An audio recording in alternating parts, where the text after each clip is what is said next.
반갑습니다. 서양 철학사 세 번째 시간이죠. 고대 철학을 세 부류로 나눈다고 하면은 첫 번째 자연 철학, 두 번째 아테네기의 철학, 그리고 세 번째는 헬레니즘, 로마 시대 철학으로 나눌 수 있습니다. 그중에 오늘부터 고대 철학의 두 번째에 해당하는 아테네기의 철학에 대해서 같이 생각해 보고자 합니다. 아테네기의 철학은 그리스의 당시 수도였던 아테네를 중심으로 철학 사상이 전개되었기 때문에 아테네기의 철학이라 부르고 있습니다. 지난 시간에 같이 생각해 보았던 자연 철학은 인간 외부로 눈을 돌려서 자연을 탐구 대상으로 삼았다면은 이번에 아테네기의 철학은 인간 자신, 인간의 문제를 철학의 대상으로 삼았다는 것이 특징이라 할 수가 있습니다. 외부에 골몰했던 철학자들이 드디어 자신의 세계로, 인간의 내면으로 시선을 돌리게 되었던 것입니다. 여기서 너무 구체적으로 다루진 않고 특별히 인물 중심으로 간단하게 같이 생각해 보고자 합니다. 첫 번째로 생각할 철학자들은 소피스트라고 불리던 철학자들입니다. 페르시아 전쟁이 그리스의 승리로 끝나자 아테네는 정치와 문화의 중심지가 됩니다. 갑자기 삶에 여유가 생겨난 시민들에게는 고상한 교양을 쌓고자 하는 욕구가 팽배해져 가게 되었습니다. 민주주의가 발달하게 되면서 국민의회에서 연설을 하거나 재판소에서 원고나 피고로서 자신의 입장을 개진할 필요성도 상당히 느끼게 되었고, 특히 출세를 꿈꾸는 사람들은 웅변가로서의 훈련이 필요하기도 했었습니다. 이때 여기저기 떠돌아다니면서 여러 가지 말하는 기술을 가르쳐주는 지식인 그룹이 있었는데 이들을 소피스트 혹은 궤변론자라고 부르기도 했습니다. 오늘은 소피스트 중에 두 사람만 같이 생각해 보도록 하겠습니다. 첫 번째로 생각할 인물은 프로타고라스입니다. BC 490년에 출생하고 BC 415년에 사망한 사람인데, 이 프로타고라스는 인간이 만물의 척도라고 주장을 한 사람입니다. 모든 사물의 진리성을 측정하는 그 척도는 바로 인간이다라는 뜻이죠. 그래서 진리 기준은 사물을 받아들이는 인간 쪽에 있다라고 생각했습니다. 같은 사물이라 할지라도 누가 받아들이냐에 따라서 달라진다는 거죠. 프로타고라스는 결국 상대주의로 귀착하게 되죠. 진리는 객관적인 사물이 있는 것이 아니라 진리는 그때그때의 상황에 따른 인간의 주관적인 판단이 있다고 주장하였습니다. 여기서 절대적으로 보던 진리를 상대주의로 보게 되었다라는 거죠. 이런 흐름을 우리는 고대 철학에서도 볼 수가 있는 것 같아요. 그래서 현대 철학에는 포스트 모더니즘 시대를 맞이하고 그때의 상대주의가 많이 일어나지 않습니까? 그런데 이미 그 상대주의적 개념은 고대 철학 때부터 시작되고 있음을 우리는 알 수가 있습니다. 자, 두 번째 소피스트 철학자 중 두 번째 사람은 고르기아스입니다. BC 485년에서 출생해서 BC 385년에 사망한 사람인데, 고르기아스는 이렇게 주장하죠. 이 세상의 모든 것이 우리 인간의 눈으로 보게 되면은 모두 존재하는 것처럼 보이지만은 흘러가는 물이나 스쳐가는 바람처럼 참으로 존재하는 것은 아무것도 없다. 결국 모든 것은 무로 돌아간다 라고 주장을 했습니다. 비록 존재하는 것이 있다고 해도 우리는 그것을 알 수가 없다. 인간은 알 수가 없다라는 거죠. 유한한 우리 인간의 능력으로는 그것을 제대로 알 수가 없다라고 주장합니다. 이것은 조금 전에 언급해드린 모든 만물의 척도는 인간이다라고 주장했던 프로타고라스의 생각하고는 정반대의 생각임을 알 수가 있을 것입니다. 프로타고라스는 인간의 주관적인 판단이 만물의 기준이 된다라고 했지만은 고르기아스는 유한한 인간으로서는 알 수가 없다라고 이렇게 주장을 합니다. 자, 이상으로 소피스 철학자 두 사람을 잠깐 살펴보았습니다. 자, 그러면 아테네기의 철학에 있어서 두 번째 철학자 소크라테스에 대해서 같이 생각해 보겠습니다.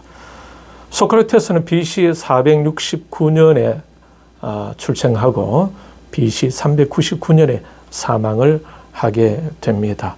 아마 이 인물은 여러분이 잘 알고 있겠죠.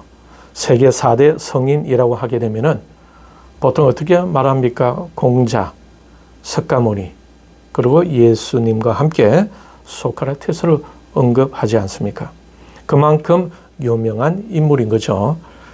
물론 기독교 관점에서는 전혀 다르지만 세상 학문에서는 그렇게 나누고 있습니다.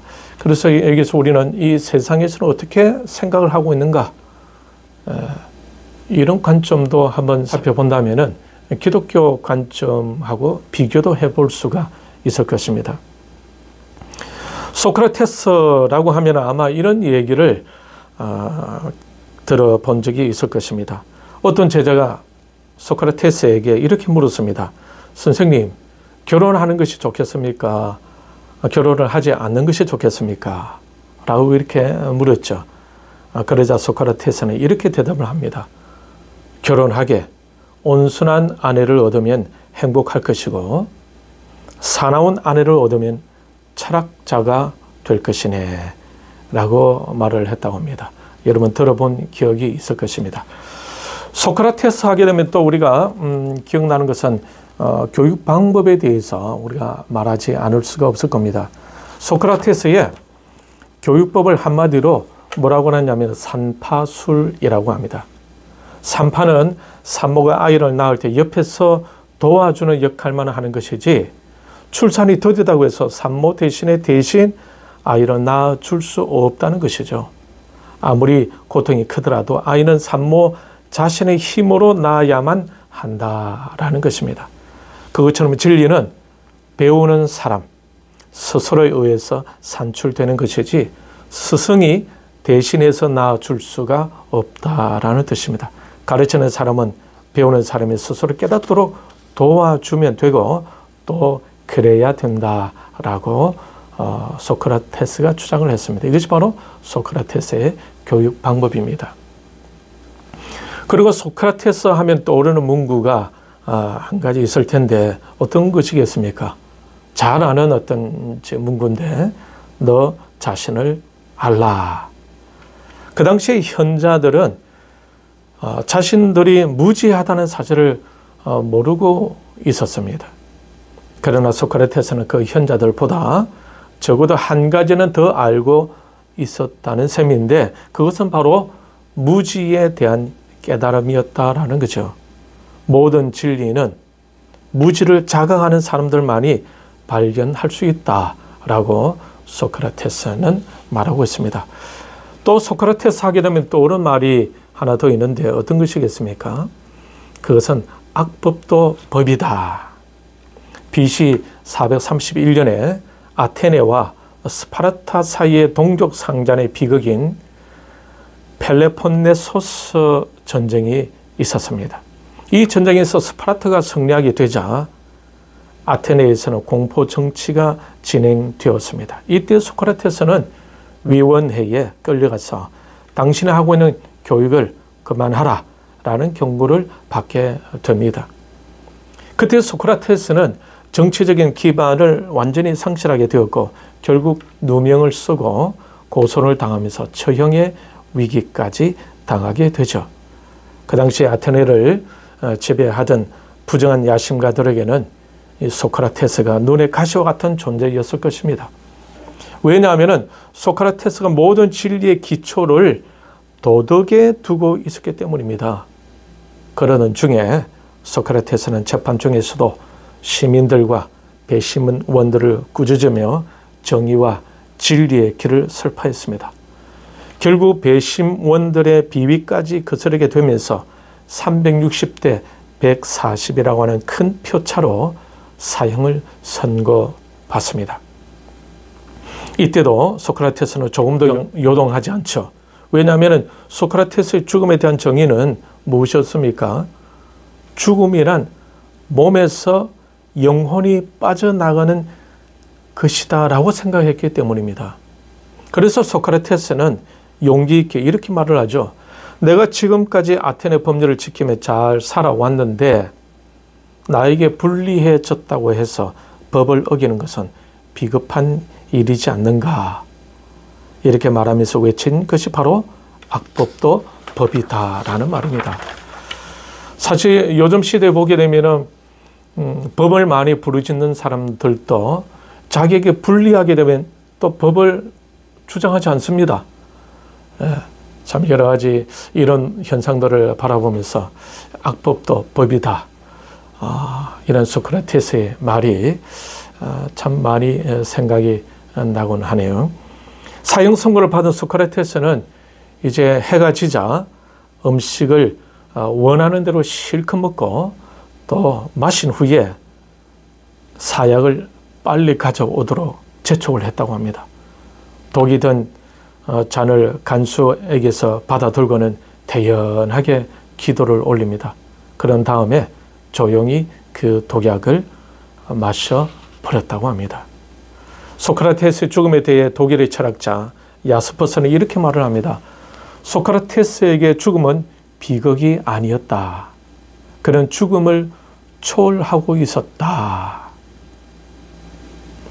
여기서 보게 되면 이 소크라테스를 통해 가지고 우리가 알 수 있는 것은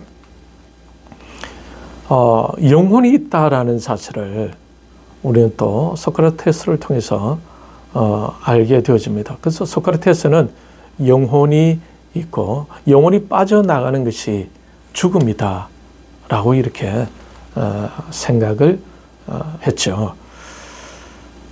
자연 철학자들은 만물의 근원을 인간 외부의 자연 물질에서 찾았고 소피스트 철학자들은 인간 내면으로 눈을 돌리면서 인간 자신이 바로 만물의 척도임을 강조했습니다. 인간 정신의 역할에 강조점을 둔 것입니다. 자, 이렇게 하면서 인간이 자연 만물에서 외적인 것에서 이제 내면으로 눈을 돌리고 있는 그런 부분을 볼 수가 있겠습니다. 자, 세 번째 아테네계 철학자 중에 소크라테스 학파에 대해서 잠시 나누도록 하겠습니다. 소크라테스가 죽은 후에 소크라테스의 정신을 온전히 계승해서 발전시킨 사람은 누구냐면 바로 플라톤입니다. 그런데 소크라테스 사상의 어느 한쪽 부분만을 발전시킨 제자들이 있었는데 이들을 통틀어 소크라테스 학파라고 이렇게 부릅니다. 소크라테스 학파 중에 디오게네스가 대표적인 철학자인 키니코스 학파, 덕을 강조했습니다. 그리고 키레네 학파는 행복을 강조했고 메가라 학파는 지식을 강조했습니다. 여기서는 구체적으로 언급하지 않겠습니다. 자, 오늘은 여기까지입니다. 아테네계 철학자 중에 소피스트, 소크라테스, 소크라테스 학파에 대해서 간단히 살펴보았습니다. 다음 시간에는 플라톤에 대해서 또 간단하게 살펴보고자 합니다. 오늘 이 시간도 시청해 주셔서 감사합니다. 다음 시간에 또 뵙도록 하겠습니다. 감사합니다.